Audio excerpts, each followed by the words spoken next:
गुरुर्ब्रह्मा गुरुर्विष्णुर्गुरुर्देवो महेश्वरः गुरुः साक्षात् परब्रह्म तस्मै श्रीगुरवे नमः। मूकं करोति वाचालं पङ्गुं लङ्घयते गिरिं यत्कृपातमहं वन्दे परमानन्दमाधवम्। शङ्करं शङ्कराचार्यं केशवं बादरायणं सूत्रभाष्यकृतौ वन्दे भगवन्तौ पुनः पुनः।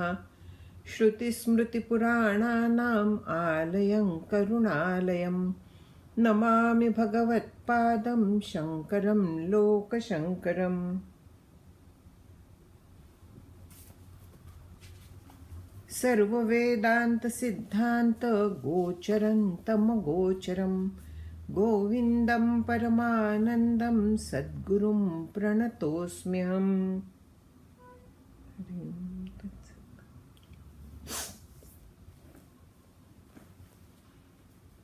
आपण गेल्या वेळी बघितलं होतं की स्थूल देह म्हणजे काय, को नाम बंध, हे जे शिष्याचा प्रश्न होता, कथम एषा आगतः, की बंध कशाला म्हणतात, तो कुठून आला, हे जे प्रश्न होते, तर त्यांच्याबद्दल विवेचन करणं श्रीगुरूंनी सुरू केलं आहे.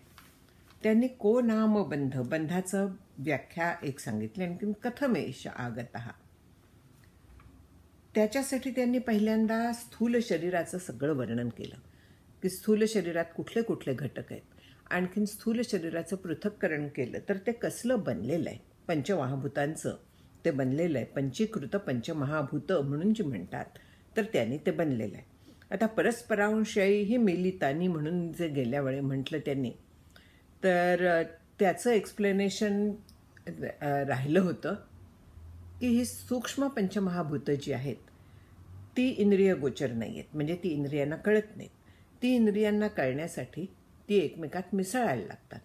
बरं, मग ती वाटेल तशी मिसळून चालतात का?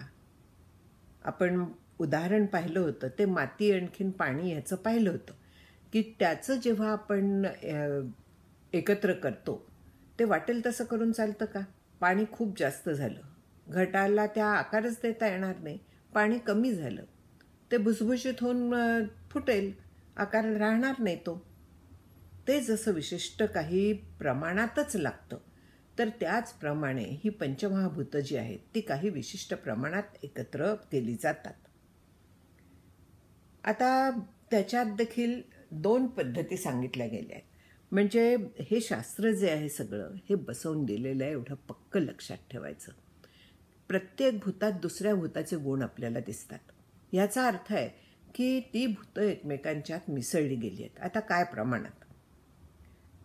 एक जी जास्तीत जास्त आपण वापरतो तर ती जी पद्धत आहे ती म्हणजे एका भूताचे पहिल्यांदा 2 भाग करायचे, आणखीन त्यातला अर्धा भाग त्याच्याजवळ ठेवून द्यायचा, आणि उरलेला जो अर्धा भाग आहे त्याचे 4 भाग करायचे. हे जे 4 भाग आहेत म्हणजे एक अष्टमांश भाग झाला तो बाकीच्या एकेका भूताला द्यायचा. हे प्रत्येक भूतांनी जेव्हा केलं जातं तर तेव्हा काय होतं, अंगत पंगत होते की नाही. प्रत्येक भूताचा एक अष्टमांश भाग ह्या भूतात आलेला आहे. समजा आकाशाचा अर्धा भाग आकाशाने स्वतःजवळ ठेवला आणि एक अष्टमांश भाग वायू, तेज, आप आणि पृथ्वी यांना दिले. मग त्याचप्रमाणे वायू देखील स्वतःच्या जवळ अर्धा भाग ठेवेल, आणखीन त्याचे एक अष्टमांश जे भाग आहे ते इतरांना देईल. म्हणून मग आकाशाकडे वायूचा एक अष्टमांश भाग आला, अग्नीचा एक अष्टमांश झाला, जलाचा आला, पृथ्वीचा झाला, म्हणजे मिळून अर्धा पूर्ण झालेला आहे. म्हणजे 4 भूतांचे एक एक अष्टमांश भाग आणखीन स्वतःचा अर्धा, असं मिळून एक पूर्ण आकाश नावाचं भूत तयार झालं. ते प्रामुख्याने असल्यामुळे त्याच्यात गुणधर्म जे आपल्याला जाणवतात ते आकाशाचे जाणवतात, पण काही प्रमाणात बाकीच्यांचे पण गुणधर्म दिसतात. आता पृथ्वी म्हणा, पृथ्वीमध्ये जलाचं जे अंश आहे तर तो कसा ओळखायचा? जल शीतल असतं. पृथ्वी म्हणजे दगड म्हणा, त्याला जेव्हा तो सहज असतो तर त्यावेळी तो गार लागतो, गुळगुळीत लागतो, तो जलाचा अंश आहे. आवाज येतो पृथ्वीचा, तर तो आवाज जो आहे तो आकाशाचा शब्द नावाचा गुण आहे. या पद्धतीने ते बसवून दिलेलं आहे. हे सगळं दासबोधाच्या पंचीकरणमध्ये खूप डिटेलमध्ये दिलेलं आहे. जर का हवं असलं तर ते वाचावं. दुसरा जो पद्धत आहे ती भूताचे 25 भाग करायचे. आणखीन एक एक भाग असाच प्रत्येकाला द्यायचा. तो अगदी कमी प्रमाणात म्हणजे दिला जातो. 21 भाग स्वतःच्या जवळ, आणखीन एक एक भाग बाकीच्या भूतांना द्यायचा.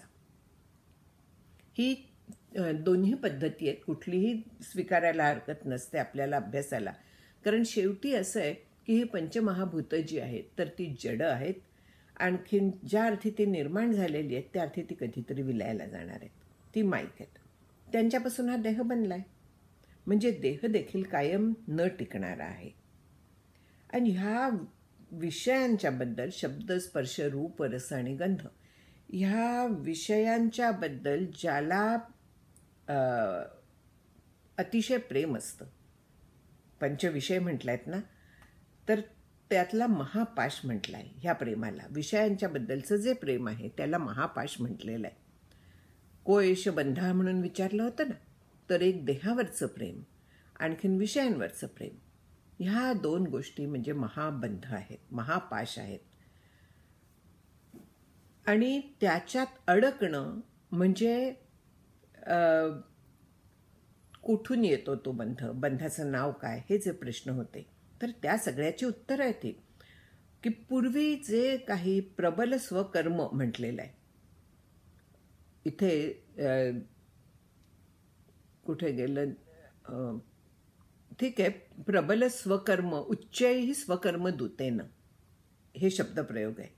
म्हणजे अत्यंत जे प्रबल आहेत. स्वकर्म म्हणजे अनेक जन्मात केलेली कर्म.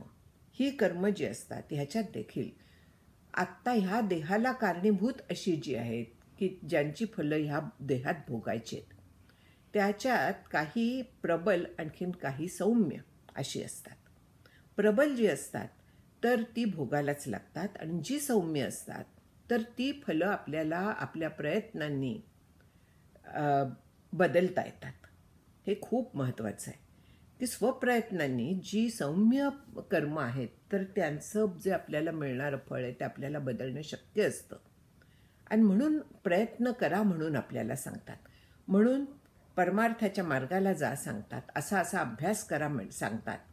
जर का प्रत्येक कर्माचं फळ भोगायलाच लागलं असतं, दुसरं काही आपल्याला चॉईस नसता, जसा प्राण्यांना नसतो किंवा देवयोनीतल्यांना पण नसतो, तर तसं जर का माणसाच्या जन्मात पण असतं तर त्याच्यासाठी ह्या आज्ञा आल्या नसत्या. आज्ञा आल्या आहेत म्हणजे आपल्याला ते स्वातंत्र्य आहे की ह्या प्रारब्ध कर्मांवरती मात करता येते. म्हणून इथे जे वापरलेला आहे शब्द तो प्रबल स्वकर्म, अशा स्वकर्माच्यामुळे त्याचं जे प्रेरणा मिळतात त्याच्यामुळे वेगाने माणूस नेला जातो पुढे. म्हणजे एकतर तो तशी कर्म करतो, आणखीन दुसरं म्हणजे पुढच्या कुठल्या तरी योनीत त्याला जायला लागतं. हे आपण गेल्या वेळेपर्यंत पाहिलं. आता ते सांगतायत की शब्दादिभी पंचभिरेव पंच पंचत्वमापु स्वगुणेन बद्धाः कुरंग मातंग पतंग मीन भृंगा नर पंचभिरंजितम किम. हे शब्द वगैरे जे 5 आहेत तर ते कसे बांधतात ते सांगतायत. की आपल्याला त्या विषयांच्याबद्दल आवड असते आणि त्या आवडीच्यामुळे त्याचे संस्कार आपल्या अंतःकरणावर निर्माण होतात.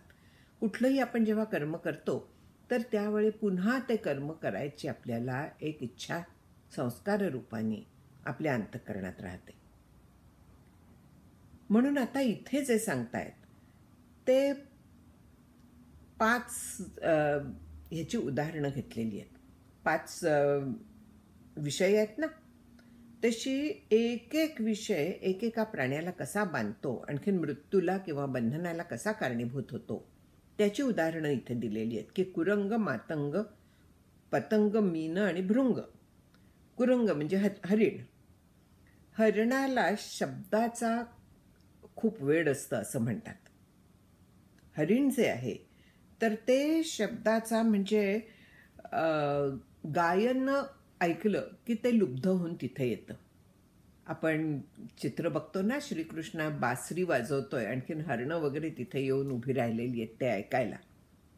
हरिण गायनानी आणखीन वादनानी म्हणजे शब्दांनी थोडक्यात लुब्ध होतात आणि तिथे येतात. तर त्यांना पकडण्यासाठी असं संगीत लावून मग त्यांना पकडलं जातं. म्हणजे त्यांच्या बंधनाला कारण काय आहे? त्यांची त्या शब्दाबद्दलची आसक्ती. हत्तीला स्पर्शाचा लोभी आहे म्हणूया. म्हणजे हत्तीणीच्यासाठी तो कुठेही धावेल. तर म्हणून एक मोठा खड्डा खणतात. एका बाजूला हत्तीण उभी करतात. आणखीन तो हत्ती तिच्यासाठी जेव्हा येतो तेव्हा तो त्या मोठ्या खड्ड्यात पडतो आणि थोडक्यात बंधनात सापडतो. मग त्याला तिथनं काढून त्याला साखळदंडांनी बंद करून त्याला ट्रेनिंग दिलं जातं, माणसाळवला जातो असं आपण म्हणतो. पण वास्तविक तो त्याचं स्वातंत्र्य गमावतो, बंधनात सापडतो. कशामुळे? तर स्पर्श कामामुळे. पतंग म्हणजे हा जो असतो ना, उडतात बघा पावसाळ्यात विशेषतः वगैरे, छोटे छोटे किडे असतात ते पंखवाले पतंग. त्याला रूपाचं वेड असतं. अग्नीचा गुण रूप हा आहे. त्यामुळे हे सगळे जे किडे आहेत, आपण पावसाळ्याच्या आधी बघतो की दिव्याच्या भोवती कसे ते घिरट्या घालत असतात. एक कविता होती की झडपोनी प्राण देई दीपकाचे वरी. कविता नाही, सॉरी, सिनेमातलं गाणं आहे ते. आणि हा पतंग दिव्यावरती झडप घालतो, त्याला भेटायला जातो. ते रूप आपल्या कह्यात घ्यायला जातो. आणि परिणाम सरळ आहे की जेव्हा एवढासा तो पतंग त्या दिव्यावरती झडप घेतो तेव्हा दिवा त्याला जाळतोच. म्हणजे पतंगाचं मरण तो त्याच्या रूपाच्या आसक्तीच्यामुळे येतं. रूपाच्या मागे तो इतका वेडा होतो की त्याच्यामुळे त्याचं मरण ओढवतं. मत्स्य, त्याला रसाची आवड असते. रस म्हणजे चव. आता मत्स्य आपण पाहिलेलं आहे अनेक वेळा की समुद्राच्या काठावरती किंवा नदीच्या ह्याच्यावरती लोक असे गळ टाकून बसलेले असतात. त्या गळाच्या एका टोकाला लावलेला असतो तो आमिषाचा तुकडा. तो गळ जर का तुम्ही पाहिला असलात तर आमिष असं असतं, आणखीन ते असं जे उलटा हुक असतो तर त्याच्यात तो तुकडा अडकवलेला असतो. माशाने ते खाण्यासाठी तोंडात तो घेतला की तो हुक जो असतो तो त्याच्या घशात अडकतो आणि माशाला ते बाहेर काढता येत नाही, अर्थातच नाही. मग तो त्या गळाला अडकलेला तडफडणारा मासा माणसं ओढून बाहेर काढतात. माशाचा मृत्यू का ओढवतो? तो त्या आमिषाला बळी पडतो म्हणून. त्या रसविषयाच्या मागे तो धावतो, त्यामुळे त्याचा मृत्यू ओढावतो. पाचवा भ्रमर. भ्रमराला गंधाचं वेड असतं. आपल्याला नेहमी उदाहरण हे सांगतात की रात्रौ गमिष्यति भविष्यति सुप्रभातम भास्वानुदेश्यति हसिष्यति पंकजश्री इत्थम विचिंतयति कोशगते द्विरेफे हा हंत हंत नलिनीम गजमुज्जहार. नेहमी भ्रमराचं उदाहरण हे दिलं जातं की भ्रमर कमलिनीमध्ये, कमळामध्ये रसाचा आणखीन गंधाच्या मुळे तिथे जातो. तो सूर्यास्त झाला, कमळ बंद झालं. आता मग तो विचार करतो, खरं पाहिलं तर जो भ्रमर लाकूड सुद्धा पोखरू शकतो, त्याला ते कमळ नाजूक पाकळ्या पोखरणं काही अवघड आहे का? पण तो आसक्तीच्यामुळे काय करतो? विचार करतो की रात्र जाईल आता, भविष्यती सुप्रभातम, सकाळ येईल, भास्वानुदैष्यती म्हणजे सूर्य उगवेल, सगळी पंकजश्री हसिष्यती म्हणजे कमळं उमलतील, आणखीन मग मी बाहेर पडीन. पण हा हंत हंत, अरे रे काय झालं, नलिनीम गजमुज्जहार, तिथनं एक सकाळच्या वेळात सूर्योदयाच्या आधी हत्ती आला पाण्यामध्ये, आणखीन त्यांनी ते कमळ उपटून काढलं. आता ते उमलण्याचं शक्यताच गेली. हत्तीच्या बरोबर ते कमळही नष्ट झालं, तो भुंगा जो होता तोही गेला. म्हणजे आसक्तीच्यामुळे, केवळ आसक्तीच्यामुळे केपेबल असून सुद्धा मीनं तो त्याला काढता तरी येत नव्हता, पण भुंग्याला काढता देखील येतं, तरी देखील तो अडकून मरणाला सामोरा जातो. त्याला पोखरणं शक्य असतं, सगळं शक्य असतं, पण तरी तो करत नाही आणि केवळ आसक्तीत रमल्यामुळे भुंगा आपल्या मरणाला सामोरा जातो. म्हणजे एक एक विषयांच्यामुळे हे 5 उदाहरणं जी दिलेली आहेत, तर एक एक प्राणी केवळ एका विषयाच्या नादी लागल्यामुळे बंधात अडकतो किंवा मृत्यूला सामोरा जातो. माणसाच्या बद्दल काय आहे, तो 5ही विषयांनी बद्ध आहे. तो 5ही विषयांच्याकडे आवडीने धावत असतो. कोणाला जास्त काही आवडेल, कोणाला कमी जास्त प्रमाण असेल, पण शेवटी तो 5ही विषय उपभोगत असतो, आणखीन 5ही विषयांनी बांधला जातो. मग त्याची गत काय असेल, प्रश्न हा विचारलाय की पंचभियांचितः नरः, काय होईल त्याचं, किम माणसाचा 5 विषयांच्या ठिकाणी आसक्त झालेला त्याची किती धूळधाण होत असेल, पूर्णपणे नष्ट होत असेल, हे काय वेगळं सांगायचं का. केवळ एका विषयामध्ये अडकलेला जर का नाशाला सामोरा जातो, तर 5ही विषयांनी बद्ध असलेला माणूस त्याचं काय होत असेल, विचार करावा. त्याला उदाहरण देतात आणखीन की दोषेण तीव्रो विषय कृष्ण सर्प विषादपि विषम निहंती भोक्तारम द्रष्टारम चक्षुषाप्ययम. प्रत्येक विषय जो आहे तो कृष्ण सर्पाच्या विषापेक्षा देखील अधिक विषारी आहे. विषय व्याळे मिठी दिधलिया नुठी. माऊली म्हणतात ना की विषय सर्पाने ज्याला मिठी दिलेली आहे तो उठत नाही, ताठ होऊन मरतो. म्हणून शब्दादी हे प्रत्येक विषय जे आहेत ते कृष्ण सर्पाच्या विषापेक्षा देखील, नागाच्या विषापेक्षा देखील आपले जे त्याचे दोष आहेत, काय आहेत, त्यांच्याबद्दल प्रेम वाटणं, आसक्ती वाटणं, त्यांच्यात अडकणं, हे जे त्याचे दोष आहेत प्रत्येक विषयांचे, तर त्या दोषांमुळे जास्त तीव्र आहे. एक वेळ विष परवडलं, त्याच्यावरती उतारे आहेत, पण ह्या दोषांचं काय, हे जे विष आहे, विषयरूपी विष जे आहे त्यांचं काय. दुसरं एक म्हटलेलं इथे की ते जे विष समजा प्यायची विष पण असतात ना, विष प्यायला, तर विष जो पितो त्याचाच फक्त नाश होतो. आणखीन इथे प्यायची देखील गरज नाहीये. त्याचा विचार केला, केवळ त्या विषयांचा विचार केला, त्यांच्याकडे बघितलं, त्यांचा मनाने सतत जर का संपर्क ठेवला, तर तेवढ्याने सुद्धा माणूस नष्ट होऊ शकतो. यामुळे म्हटलेलं आहे की विषयांचा केव्हाही संग बरा नाही, विषयी जे त्यांचाही संग बरा नाही.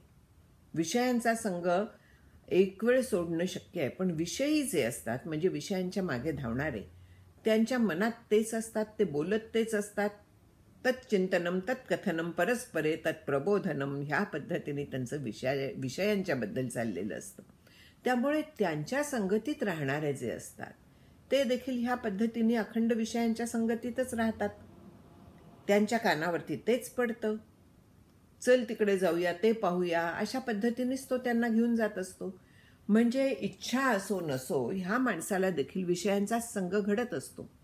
आणि विषयांचा संग जेव्हा असा घडतो तेव्हा ते संस्कार अंतःकरणावरती खूप दृढ होत जातात. असे दृढ झालेले संस्कार जे असतात त्यांना वासना असं म्हणतात. आणि ह्या वासना जितक्या दृढ होत जातील तितक्या त्या काढायला आणखीन कठीण असतात. एक मी पेन्सिल घेतली, कागदावरती एक रेषा आखली, खोडरबर घेतलं, पुसून टाकली, सहज शक्य आहे. पण त्याच जागी जर का मी 10-15 वेळा ती रेष फिरवत गेले, ती पेन्सिल फिरवत गेले दाबून अगदी, तर काय होईल? खोडरबराने सहज ते निघणार आहे का? कागद फाटेल, पण ती पूर्णपणे पुसली जाणार नाही. तसं आपलं होतं की तेच विषय परत परत भोगून, परत परत त्यांचा विचार करून करून करून आपल्या मनाचा कागद फाटेल, पण आपलं मुक्तता येणार नाही. कितीही संस्कार, किती जन्म मग करायला लागतात. ते तुझे गुरुकृपा दृष्टी निर्विष्य होये, तिथे श्रीगुरु लागतात. त्यांनी सांगितलेलं साधन करायला लागतं. आणि ते साधन जर का व्यवस्थित केलं तर मुक्ती मिळते. जर का हा आपला कितवा जन्म आहे माहीत नाही, आपण शेवटचा आहे असं का नाही धरायचं? आणखीन जन्म मिळणार आहेत ह्या पद्धतीने का बोलायचं? आपला शेवटचा आहे असं धरून जर का आपण साधना नेटाने केली तर ह्या जन्मात मुक्ती मिळू शकते. पण तशी नेटाने साधना करायला लागते, झोकून देऊन करायला लागते. हा जो शिष्य आहे हा असा नेटाने साधना करणारा, पूर्ण झोकून देऊन करणारा, केवळ मुक्ती हवी आहे ह्या विचाराचा होता. आणि त्याच्यामुळे त्याला जे काय थोडंफार विषयांच्या बद्दल उरलेलं असेल ते देखील राहू नये ह्या दृष्टीने श्री गुरु काळजी घेत आहेत की त्याला विषयातले दोष कळावेत, विषयांच्या मागे धावू नये हे त्याच्या लक्षात यावं. कारण विषय जे आहेत ते केवळ पाहिलं की त्याचे संस्कार उमटतात त्या विषयांचे, आणि जसे ते संस्कार दृढ व्हायला लागतात त्याप्रमाणे आपण जास्त जास्त गुंतत जातो.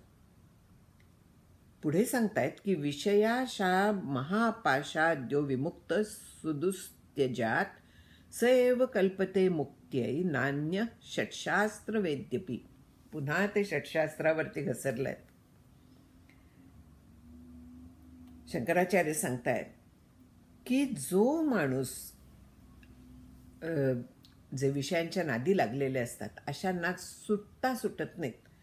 अशा अवघड खूप जे विषयांच्या आशा म्हणूया किंवा विषय वासना म्हणूया त्यांच्या महापाशातून जो मोकळा होतो.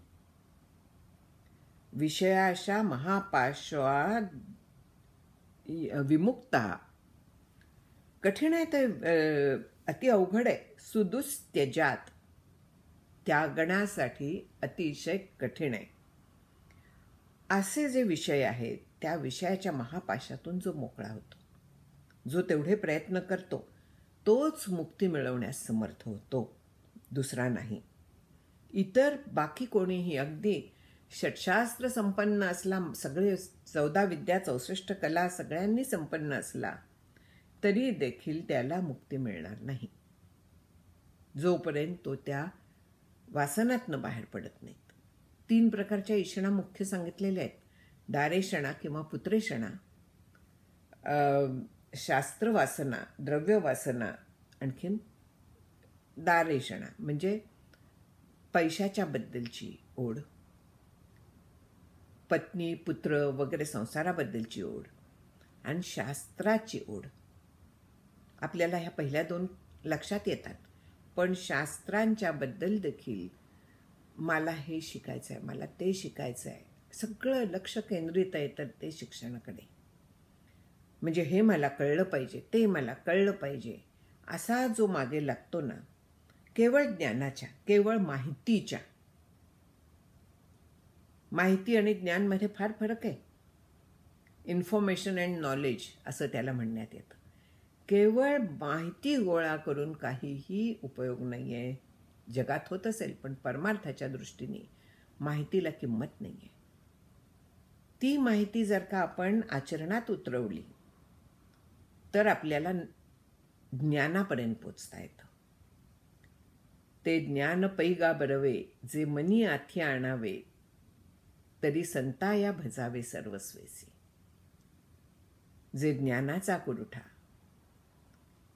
जेथ सेवा हा दारवंठा, तो स्वाधीन करी सुभटा वोळंगुनी, म्हणून माऊली म्हणतात, मग अपेक्षित जे आपुले, ते सांगती पुसिले, जेणे अंतःकरण बोधिले संकल्पान ये. म्हणून विचार जो आहे तर तो हाय की जे पूर्ण ज्ञानी आहेत अशा संतांना सेवा करून शरण गेलं तर ते आपल्याला उपदेश करतात. आणखीन त्या उपदेशाच्या साह्याने आपण मोकळे होऊ शकतो. पण त्याआधी वैराग्य संपन्न व्हायला लागतं. म्हणून विषय पाशातनं कसं सुटायचं हे आपल्याला शंकराचार्य सांगतात.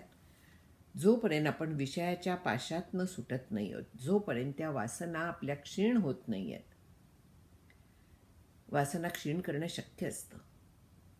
जसं मगाशी खोडरबराने आपण पुसतो ना, तसं साधनेने त्या वासना हळूहळू कमी होत जातात. जितकं आपण ब्रह्माचं चिंतन करू, नामाचं चिंतन करू, तितक्या आपल्या वासना क्षीण होत जातात. कारण त्यांना हे मिळत नाही, फीडिंग मिळत नाही.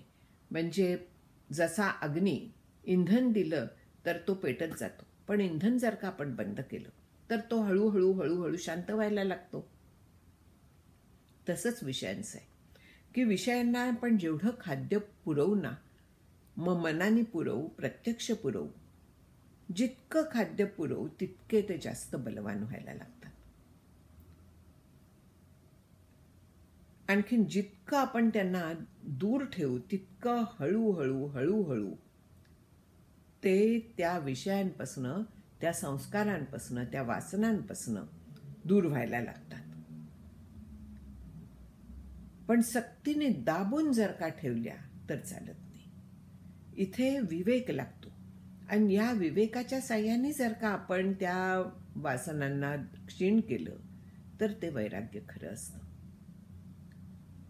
म्हणून इथे विचार काय पद्धतीने करावा ते आपल्याला आचार्य समजावतात. वैराग्याचेही प्रकार असतात ना. 81 मध्ये सांगतायत की आपात वैराग्यवतो मुमुक्षून भवाब्धी पारम प्रतियातु मुद्यतान आशाग्रहो मज्जयंतेंतराले निगृह्य कंठे विनिवर्त्य वेगात. म्हणजे आपात वैराग्य, आपात म्हणजे मंद वैराग्य, सहज जाता जाता वरवरचं अगदी दिखाऊ वैराग्य ज्याला असतं, जे त्याला आपात वैराग्य असं म्हणतात. आपात श्रवण पण असतं, जे वरवरचं श्रवण आहे त्याला आपात श्रवण असं नाव आहे. सहज जाता जाता आपलं झालंय, ऐकलं, ठीक आहे, सोडून दिलं, तसं आपात वैराग्य असतं.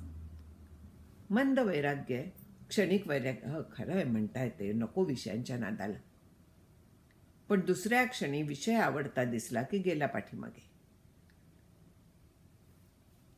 अशांना वैराग्य असेल ते संसार समुद्राच्या पलीकडे जायचा प्रयत्न देखील करणार असतील. पण अशांना, ज्यांना मंद वैराग्य आहे, त्यांना ह्या विषय वासना ज्या आहेत, ग्रह म्हटलाय, ग्रह म्हणजे नवग्रहातला नाही, सुसर मगर वगैरे जे आहेत ना त्यांना ग्रह असं म्हणतात. आशाग्रह, ह्या विषय वासनांचा, विषयांच्या आशेच रूपी जो मगर आहे, ती त्यांना निगृह्य कंठे विनिवर्त्य वेगात, त्यांचा गळा धरून त्यांना बळजबरीने मागे फिरवते, जाऊन देत नाही आणि बुडवतो. मगर काय करते, पकडते, आणखीन पाण्यात त्याला बुडवते, मारते आणि मग खाते. तसं हा विषय वासना रूप मगर जी आहे ती त्याच्या गळ्याला धरून त्याला बुडवते. कशात? विषय महापुरात.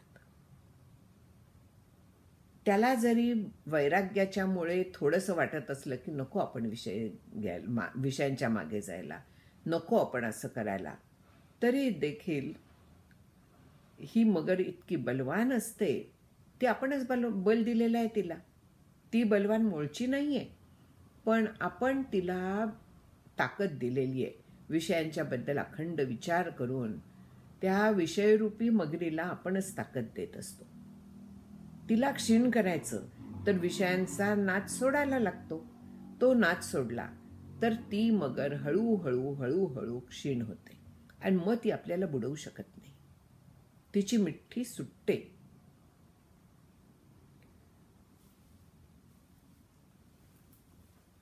म्हणजे असे जे मुमुक्षू असतात, क्षणिक वैराग्य ज्यांना आलेलं आहे, त्यांना ती सहजपणे बुडवते.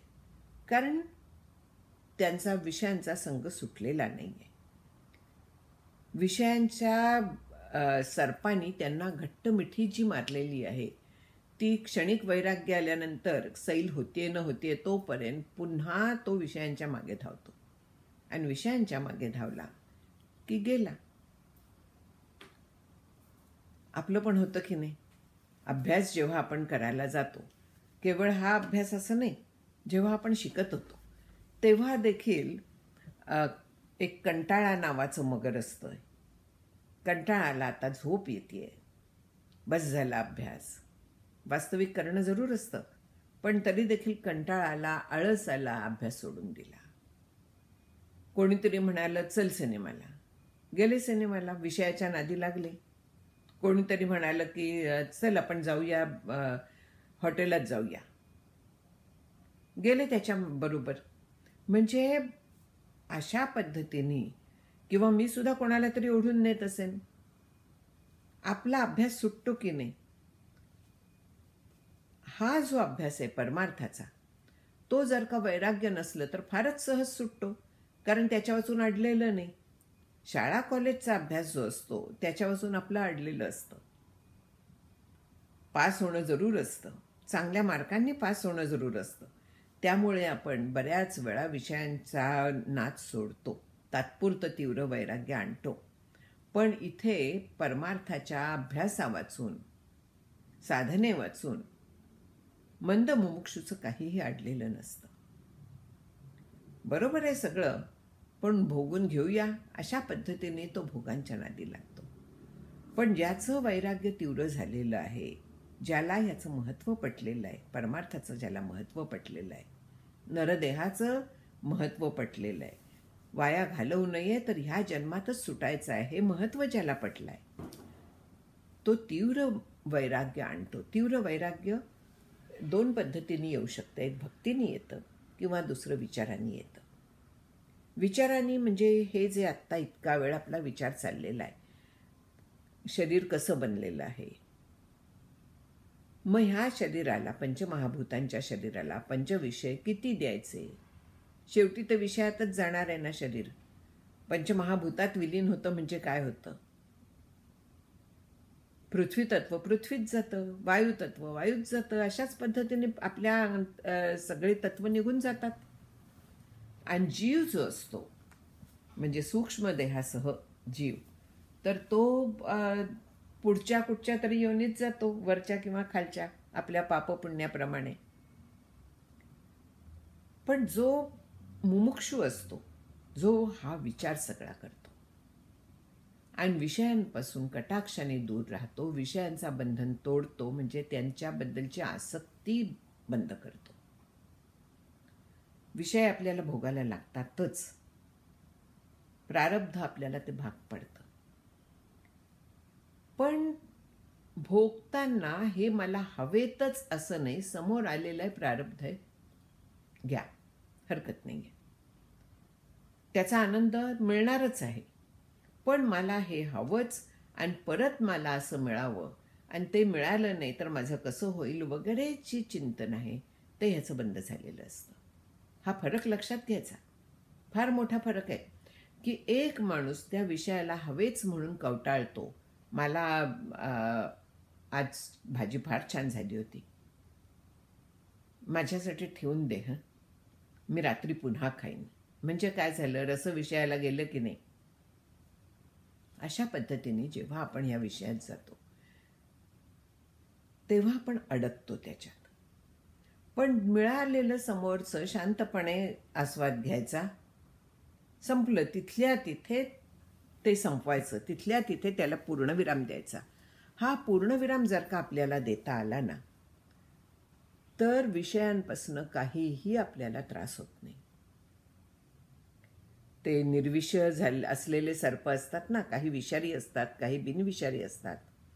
ते बिनविषारी सर्प जसे अंगाखांद्यावरती सुद्धा खेळवले जातात, किंवा विषारी सर्प श्री गणेश म्हणा, श्री शंकर म्हणा, विष्णू, हे सगळे त्या विषारी सर्पांच्या विषयाला घाबरत नाहीत, त्या अंगाखांद्यावरतीच खेळतात. म्हणजे विषयांचा आस्वाद घ्यायला अडचण काही नसते. त्यांचं विष कधी बाधतं, ते सत्य आहे, ते मला हवं आहे, त्याच्या वाचून माझा अडता आहे, हे जेव्हा येतं त्यावेळेस त्यांचं विष आपल्याला बाधतं. तोपर्यंत त्यांचं विष आपल्याला बांधणार नाही आहे. म्हणून हे जे हा विचार जो सगळा आहे, हा विचार अखंड मनात राहिला तर मग त्याच्या मगरमिठीतून आपली सुटका होते. विषयांच्या, त्यांच्या संस्कारांच्या, त्या वासनांच्या मगरमिठीतून आपली सुटका होते. मग विषयांचा नाही मी विचार करायचा. कसला विचार करायचा? मन विचारांच्या शिवाय राहूच शकत नाही. त्यासाठी त्याला नाम द्यायचं, त्यासाठी त्याला तत्वचिंतन द्यायचं. हा विचार मनात बाळगायचा. म्हणजे मनाला एंगेज तर ठेवायलाच लागतं आपल्याला. मन रिकामं राहू शकत नाही. मुलं असतात ना लहान, त्यांना काही ना काहीतरी आपल्याला गुंतवून ठेवायला, खेळणं द्यायला लागतं. कधी कागद पेन्सिल देऊ, कधी गाडी देऊ, कधी काही देऊ, पण काहीतरी त्यांना ऑक्युपेशन लागतं. ती स्वस्थ बसणार नाहीत. मग काय द्यायचं हे आपल्यावरती आहे ना. एखादा लहान मुलाच्या हातात बंदूक दिली तर काय होईल? आपण त्याला योग्य ते खेळणं देतो, तसं मनाला योग्य ते खेळणं द्यायचं. आणि ते खेळणं नामासारखं असतं. नाम जर का आपण घेत गेलो तर मनाला काहीतरी विषय मिळतो, आणि मग ते बाकीच्या विषयांच्या मागे जाणं त्याचं कमी व्हायला लागतं. कारण नामात गोडी आहे, ती गोडी लागली की कमी व्हायला लागतं. हे विषयांच्या दोषांचं चिंतन शाश्वत नाही आहेत. आगमापायी असं म्हटलंय, मात्रा स्पर्शास्तु कौंतेय, गीतेतला श्लोक आहे ना, तांस तितिक्षस्व म्हणून म्हटलेलं आहे. म्हणजे ते सहन कर. आगमापायी नो अनित्यो, हे सगळे म्हटलेले आहेत. नाशिवंत आहेत, येणारे जाणारे आहेत, अनित्य आहेत, कंटाळा येऊ शकतो विषयांचा. सगळ्या दोषांचा विचार करून त्यांच्यापासून दूर व्हायचा आहे. हा एक मार्ग झाला. दुसरा मार्ग जो आहे तर तो भक्तिपंथ आहे. म्हणजे तिथे दोषदृष्टी वगैरे ही डेव्हलप करायची गरज नसते. तिथे भगवंताच्याबद्दल प्रेम निर्माण व्हायला लागतं. जेव्हा आपण भगवंताच्या रूपाचा, गुणांचा, नामाचा, त्याच्या सामर्थ्याचा, षड्गुणेश्वर्य संपन्न आहे, त्याच्या मनाने माझं काय आहे? काही नाही. त्याचं यशस्वी, औदार्य, वैराग्य वगैरे जे आहे, त्याची पातळी आणि माझी, त्यांचा विचार करायचा. त्याच्याबद्दल, त्याचं रूपाचं चिंतन करायचं, नामाचं चिंतन, लीलांचं चिंतन. त्यांनी त्याच्याबद्दलचं प्रेम वाढतं. जसं प्रेम वाढतं तसं त्याच्याबद्दलचे विचार वाढायला लागतात. इतर विषयांचे विचार कमी व्हायला लागतात. हे हळूहळू सुरू राहतं. जेव्हा आपण त्याच्या नामाचा, रूपाचा वगैरे विचार करतो तेव्हा आपोआपच विषयांचं चिंतन कमी होतं. आणि त्याचा खूप प्रेमाने जेव्हा आपण हे करायला लागतो तेव्हा त्याचा नाद लागतो. आणि त्याचा नाद लागला की विषयांचा नाद कमी होतो. ही सहजपणे होणारी गोष्ट आहे. तिथे आपल्याला मुद्दाम जाणीवपूर्वक अगदी विचार करत बसायची गरज नसते. विषयातले दोष बघण्याची गरज नसते. तिथे ही सहज होणारी प्रक्रिया आहे.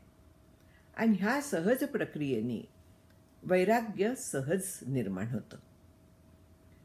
विषयाशा ग्रहो येन सुविरक्त्य सिनाहतः स गच्छति भवांबोधेः पारम प्रत्युह वर्जितः. म्हणजे अशा पद्धतीने जेव्हा वैराग्य येतं तेव्हा काय होतं त्याच्याबद्दल सांगतायत. विषय विषयाख्य ग्रहो असा एक पाठ आहे, म्हणजे विषय नावाचा मगर किंवा आशारूपी विषय वासनारूपी जे आहे, तर येन सुविरक्त असीना, असी म्हणजे तलवार, त्या तलवारीने कुठचं सुविरक्ती म्हणजे उत्तम रूपी वैराग्य, तीव्र वैराग्य रूपी शस्त्रांनी त्या विषय वासना रूपी मगरीला ठार मारलाय. गीतेत पण आहे ना, असंग शस्त्रेण दृढेन छित्वा. असंगता म्हणजेच वैराग्य आहे. असंगता म्हणजे संग त्यागायचा आहे. हा संग सोडला जर का विषयांचा, मनाने आपण तो संग सोडला, तर तिचं रूपांतर तलवारीत होतं आणि ती ह्या मगरीला मारून टाकते. कुठची मगर? विषय वासनारूपी मगर. म्हणून वैराग्यरूपी तलवार चालवायची इथे.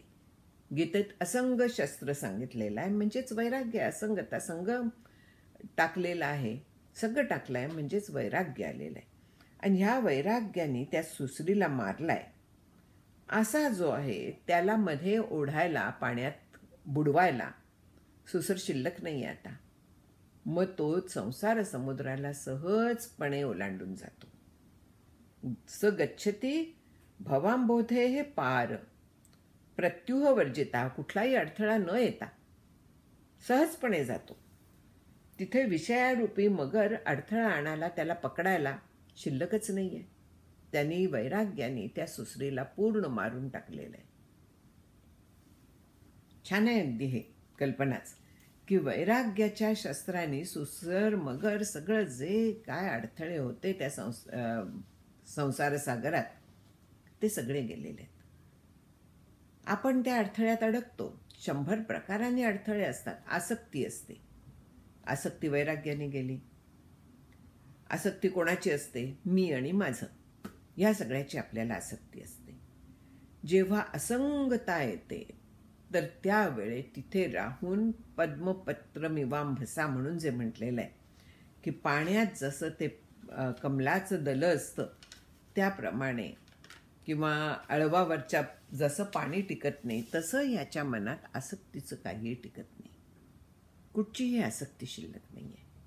सगळं पाण्यात राहतोय, संसारात राहतोय, संसार उत्तम करतोय, पण तरी देखील त्यांच्याबद्दल त्याच्या मनात हे माझं माझं माझं, माझंच बरं असावं, हे सगळं जे आहे ते त्याचं गेलेलं आहे. आणि ते गेलेलं असल्यामुळे संसार सागर तरुण जायला त्याला अडथळा शिल्लक नाही आहे. नाहीतर घर मागे खेचताय, मुलं बाळं मागे खेचतायत, आई वडील खेचतायत, सगळेजण मागे खेचतायत आपल्याला. ते खेचणं आपण होऊन देत नाही. त्यांच्या परीने ते प्रयत्न करत, पण आपण त्याच्या पलीकडे गेलेले असतो. ते पैलवान असतात ना, कुस्ती खेळतात, ते अंगाला तेल लावतात असं ऐकलंय मी. म्हणजे पकड घेताना दुसऱ्या पैलवानाचा हात सटकतो. किंवा दुसरा असंगत्वाचा उदाहरण मला जे नेहमी अगदी येता जाता घरात लक्षात येतं, म्हणजे दर 2-4 दिवसांनी, ते म्हणजे ताक केलं, लोणी काढायचं आहे. लोणी काढण्यापूर्वी किंवा ताक घुसळण्यापूर्वी सुद्धा ते जे भांडं असतं, ती जी रवी असते, ती गरम पाण्याने धुवून घेतो. आणि गरम पाण्याने रवी धुतली, आणखी नंतर त्या रवीने घुसळलं की त्या रवीला अजिबात लोणी चिकटत नाही. तीच जर का रवी धुतली नाही, तसंच आपण, तर त्या रवीला चिकटतं. लोणी काढायची वेळ आली, हात गरम पाण्यात बुडवायचा आणि नंतर त्या लोण्यात घालायचा. हाताला लोणी चिकटत नाही. का? असंगता. संग जो आहे तर तो लागू नये, चिकटू नये म्हणून आधीच काळजी घेतलेली आहे. आधी गरम पाणी वैराग्यरूपी त्याच्यात हात बुडवलेला आहे. मग लोणी काढलं, काहीही फरक पडत नाही. हाताला ते अजिबात चिकटणार नाही आहे. आणि नुसतं एकदा हात बुडवून पुरत नाही. जेव्हा लोणी बऱ्याच काढायचं असतं, धुवायचं असतं तेव्हा मधूनच पुन्हा पाण्यात हात घालायला लागतो. वैराग्य जिवंत ठेवायला लागतं. वैराग्य आलं, एकदा वैराग्याने आपण विषयांना सहजपणे टाळलं, काम होतं का? नाही. ते वैराग्य आपल्याला जिवंत ठेवायला लागतं, ताजंतवानं ठेवायला लागतं, ॲक्टिव्ह ठेवायला लागतं. इनॅक्टिव्ह होऊन चालत नाही ते. मग त्याच्यासाठी परत परत तो विचार, आणखीन मनाला ईश्वराचा नाद, त्या रूपाचा नाद हा लावावाच लागतो. एकदा झालं भागत नाही. पाण्यात हात पुन्हा पुन्हा बुडवायला लागतो. परत परत हे करायला लागतं. पण जो असं करतो तो निर्विघ्नपणे ह्या संसार सागराच्या पलीकडे जाऊ शकतो. पुढे सांगतायत की विषम विषय मार्गैर गच्छतो नच्च बुद्धेः प्रतिपदमभियातो मृत्युरप्येष विद्धि हितसुजन गुरुक्त्या गच्छत स्वस्य युक्त्या प्रभवति फलसिद्धी सत्यमित्येव विद्धि. इथे म्हटलेलं आहे की ज्याची बुद्धी अनच्छ बुद्धेः म्हणजे ज्याची बुद्धी मलिन आहे. मलिन बुद्धी म्हणजे काय आणि शुद्ध बुद्धी म्हणजे काय? मलिन बुद्धी म्हणजे ज्याच्या मनात विषय वासना, आणखीन निषिद्ध कर्म सुद्धा वेळप्रसंगी करेल पण ते विषय तो मिळवेल, त्याला मलदोष असं दुसरं नाव आहे. मलिन बुद्धी म्हणजे जी बुद्धी विषयांमध्येच रमतीये, आसक्त होतीये, ती मलिन बुद्धी आहे. अशी ज्याची आहे. आणखीन तो कुठे जातोय? विषम विषय मार्गही जातो. विषय मग कठीण आहे. आणखीन विषय मार्गही म्हणजे विषय सेवन ज्याच्या मनात दृढ आहे, ज्याची ती वासना अतिशय दृढ आहे आणि ती अवघड आहे काढायला. विषयांचा त्याग करणं, आपण एक वेळ उपास वगैरे असेल त्याग करू, पण मनातनं दुसरा काही छान दिसताय, लोक जेवतायत आणि मला मिळत नाही, अशा पद्धतीने येऊ शकतं. पण जिथे मनच जाणार नाही असं जर का असलं तर किती सोपं होऊन जाईल उपवास करणं. जो अशा सक्तीने करतो त्याची कधीतरी ती उफाळून वर येऊ शकते. म्हणून ती विषय सेवनाची वासना टाकणं हे खूप अवघड असतं. असा जो माणूस असतो, विषम विषय मार्गैहि गच्छतः, असा जो मलिन बुद्धीचा माणूस असतो, तर त्याला हा जो मृत्यू आहे तो मृत्यू देखील सतत पावलोपावली येत असतो. म्हणजे काय आहे? आयुष्याचा नाश होतो रामकारे म्हणाना, हे जे म्हटलेलं आहे ते आहे. घटका गेल्या पळे गेली तास वाजे घणाना, आयुष्याचा नाश होतो रामकारे म्हणाना. प्रतिपदम अभियातो मृत्यू हो, त्याला प्रत्येक पावला गणिक मृत्यूच्या तो जास्त जवळ जातोय. जितका आपला प्रत्येक क्षणाने आयुष्य कमी होत आहे लक्षात घ्यायचं. आपण वाढदिवसाचे मोठे अगदी समारंभ करतो, तो वाढदिवस आहे का घट दिवस आहे? हो, वास्तविक पाहायला गेलं तर 1 वर्ष आयुष्यातलं निघून गेलेलं आहे. लहान असतो तर तेव्हा आता मी मोठी होतीये छान वाटतं. पण पुढे लक्षात येतं की उगवणारा प्रत्येक दिवस हा आयुष्यातनं एक एक दिवस कमी कमी करत चाललाय. तेवढं माझं साधना कमी होणार आहे, तितका माझ्याजवळचा वेळ कमी आहे मला हवाय ते मिळवायला. म्हणून घटका गेल्या पळे गेली तास वाजे घणाना, आयुष्याचा नाश होतो. प्रत्येक पळ उपयोगी पडतं. आयुष्याचा एक क्षण न मिळे देता कोटी सुवर्ण. गेलेले जे गेली घडी नव्हे आपुली, घटक वयसा तरी निघून गेली, सगळ्या पद्धतीने आपल्याला संत सांगतात. एक क्षण सुद्धा आपल्याला परत मिळणार नाही. एक क्षणभर थांबा यमराज, नाही थांबणार. वेळ आल्यानंतर आपण जिथे असू, ज्या याच्यात असू, तिथनं जायलाच लागतं. काहीही झालं तरी प्रत्येक पावलागणिक जवळ येणारा मृत्यू टळणार नाहीये, हे अगदी लक्षात घ्यायचं आहे. पावलोपावली आपण मृत्यूच्या जवळ जातोय, हे म्हणजे निराशेसाठी नाहीये. हे जे आहे, हा मिळणारा प्रत्येक क्षण आपण वापरावा यासाठी आहे. हे जे सांगतायत आचार्य, ते ह्या दृष्टीने सांगतायत. मृत्यूच्या जवळ जाताय, घाबरा वगैरे ह्यासाठी नाही आहे ते. तर ते एवढ्यासाठी आहे की प्रत्येक क्षण वापरा, फुकट घालवू नका. प्रत्येक पावलाला मृत्यू जवळ येतोय, तर मग राम म्हणे वाट चाली, यज्ञ पाऊला पाऊली. तुकाराम महाराज सांगतात, प्रत्येक पावलाला असा यज्ञ होतो, राम नामाचा यज्ञ होतो. आणि असा यज्ञ जर का होत गेला, पावला पावलाला होत गेला, तर तुका म्हणे जीवनमुक्त म्हणून तुकाराम महाराजांनी सांगून टाकलेलं आहे.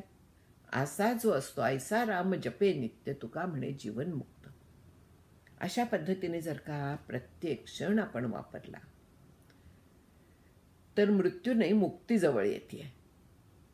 पावला पावलाला मुक्ती जवळ जवळ येते. मृत्यूचा मग काय परवा राहिली? देह जाओ अथवा राहो, पांडुरंगी दृढ भावो, हे होऊन जातं.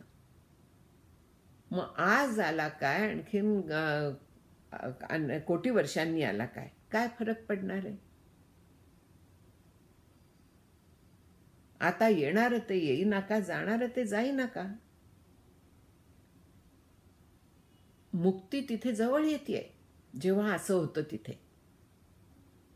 आणखीन असा जो मलिन बुद्धीचा असतो, जो विषयांच्या मार्गानेच जातो, त्याच्यासाठी मृत्यू जवळ येत असतो. परत परत तो मृत्यूमुखात पडत असतो, म्हणजे पुन्हा पुन्हा पुन्हा जन्म घेत असतो. जन्माला मृत्यूमुख एवढ्यासाठीच म्हटलेलं आहे की जन्मलेला मृत्यू पावणारच आहे.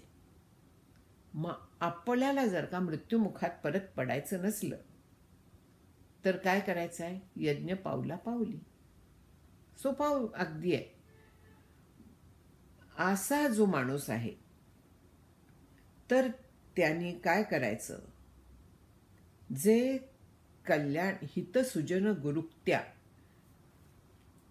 आपलं हित ज्यांना मनात ज्यांच्या आहे की ह्या जीवाचं कल्याण व्हावं, प्रत्येक जीव उगाचच दुःखाच्या तावडीत सापडलेला आहे, तो तिथनं सुटावा, हे त्यांना सहजच करुणा असते. आणखीन असे सद्गुरू उपदेश जेव्हा आपल्याला करतात, तर त्यावेळी स्वस्य युक्त्या, म्हणजे स्वतः त्यांचा उपदेश, त्याच्यावरती विचार करायचा, त्या दृष्टीने तर्क करायचा की जर का सगळे विषय मला नेत आहेत, तर मी विषयांच्या नादी लागता उपयोगी नाही.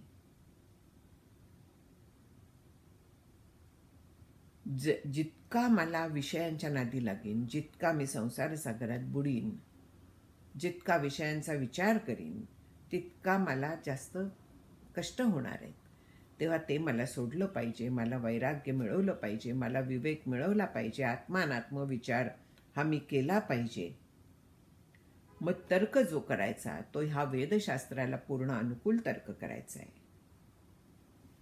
असा जो असतो, तर फलसिद्धी प्रभवती, त्याला फलसिद्धी मिळेल, मुक्ती मिळेल, हे सत्य सांगतोय. आणखीन हे निश्चयाने तू खरं आहे हे जाण. संशयात्मा विनश्यती म्हणून म्हटलंय ना गीतेत, ते इथे सांगतायत की अशा पद्धतीने जो जातो, कुमार्गाने जो जातो, जो सारखा विषयांचा बद्दल विचार करतो, तो बुडतो. पण जो सन्मार्गाने जातो, जो श्रीगुरूंनी केलेला उपदेश ऐकतो, आणखीन त्यानुसार वागतो, तो निश्चितपणे आत्मसाक्षात्कार रूपी, म्हणजे जीव ब्रह्मैक्य रूपी फलसिद्धीला, म्हणजे मोक्षाला प्राप्त होतो, आनंदरूप होतो. हे तू निश्चितपणे जाण, त्याच्याबद्दल संशय ठेवू नको. हे असं खरंच असेल का हो? पुष्कळांना संशय असतात. मग खरंच असेल का असं ज्याला वाटतं तो कशाला या मार्गाला जातोय? बघूया जाऊन थोडंसं काय वाटतंय. जाईल, पण सोडून पण देईल, कारण इथे पी हळद हो गोरी नाही आहे. इथे त्याच्यासाठी कष्ट करायला लागतात, तसं त्या पद्धतीने वागायला लागतं, त्या पद्धतीने थोडी तरी गोडी चाखायला मिळेपर्यंत तरी आत जायला लागतं. म्हणजे अमृताचा कुंभ हातात आलाय, पण त्याच्यात बोट घालून चव सुद्धा घेत नाहीयेत. खरंच अमृत असेल का विष असेल का नकोच घ्यायला, या पद्धतीने त्याच्याकडे नुसते मी बघत बसले. उपयोग आहे का? थोडी गोडी तर चाखावी ना. म्हणून माऊली म्हणतात की यया आठा पहारा माझारी, मोटके निमिषभरी देतू जाये, ते वेळी देखेल माझे सुख, ते तुले आरोचक विषयी होईल.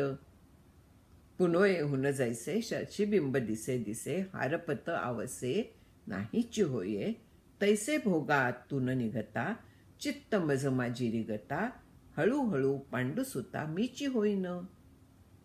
छान सांगितलेलं आहे किती, की या पूर्ण दिवसाच्या एवढ्या जो 8 प्रहराचा दिवस आहे, 24 तासाचा दिवस आहे, त्यातलं मोटके निमिषभरी दे तू जाय. एक क्षण मला तू दे, म्हणजे एक क्षण माझ्याशी एकरूप व्हायचा प्रयत्न कर. मग त्यावेळे माझं सुख तुला कळेल, मी सुखरूप कसा आहे, आनंदरूप कसा आहे हे तुला कळेल. तुला त्याची माझी गोडी लागेल, माझ्या स्वरूपाची गोडी लागेल. उपमा दिली आहे पुढे की पूर्ण चंद्र आहे आणि एक एक दिवस त्याची एक एक कला कमी होत होत आवसेला पूर्ण नाहीसा होतो. तसा पूर्णपणे भोगात जो बुडलेला आहे, तर तो हळूहळू एक एक विषय दूर करत करत वैराग्य मिळवत मिळवत मिळवत मिळवत शेवटी त्या भोगाचा पूर्ण चंद्र आवसेत रूपांतरित होतो. म्हणजे भोगापासून त्याचं मन पूर्णपणे निघतं. तो भोगांच्या नादी लागणार नाही, त्याच्या मागे धावणार नाही, त्याला परिपूर्ण वैराग्य येईल. कधी? जर का आधी प्रयत्न केला तर. मोटके निमिषभरी देतू जाय म्हटलंय, तेवढं निमिष दिलं तर हे होऊ शकेल, नाहीतर कसं काय होईल? रोज जर का नियमाने थोडासा केला, आता जीवब्रह्मैक्य एक क्षणभर साधण्यासाठी आधी प्रयत्न लागतात ना. ते प्रयत्न केल्याशिवाय त्या अमृताचा आपल्याला कण चाखायला मिळणार नाहीये, त्याची चव आपल्याला कळणार नाहीये. तो आनंद किती विलक्षण आहे, किती वेगळा आहे, हे तोपर्यंत कळणार नाहीये जोपर्यंत आपण प्रयत्न करत नाही. यासाठी श्रद्धेची आवश्यकता असते. की हो, शास्त्र सांगताय, सगळे सांगतायत, ह्या लोकांनी अनुभव घेतलेला आहे, सद्गुरूंनी अनुभव घेतला आणि ते सांगतायत, म्हणजे हे काहीतरी अर्थ असला पाहिजे. मी प्रयत्न करते म्हणून प्रयत्न करायला लागतात. आणि प्रयत्न जर का केले तर आपल्याला तसा अनुभव येऊ शकतो. आणखीन अनुभव आल्यानंतर त्यातली गोडी वाढायला लागते. म्हणून प्रयत्न करणं, वैराग्य संपन्न होणं, ह्याच्याशिवाय पर्याय नाहीये. बाकी पर्याय पुष्कळ असतात. प्रवासाला जाताना या मार्गाने जाऊ का त्या मार्गाने जाऊ, पुष्कळ पर्याय मिळतील, पण इथे पर्याय नाहीये. इथे प्रयत्न आणि विचार, वैराग्य, वैराग्या वाचून कही ज्ञानासी तगणेची नाही, तिथे पर्याय नाहीये. म्हणून शंकराचार्य आपल्याला एक एक एक एक हळूहळू उलगडत नेतायत की पहिलं वैराग्य जे आवश्यक आहे, त्या वैराग्यासाठी काय काय करायला लागतं, कसं ते आणायचं, ह्याचा विचार ते आपल्याला सांगतायत. आणखीन जर का असं परिपूर्ण वैराग्य आलं तर विचाराच्या साह्याने मोक्षापर्यंत जाणं शक्य आहे, हे आपल्याला 83 मध्ये त्यांनी सांगितलं आहे. इथे आता आज थांबूया. हरिओम तत्सत.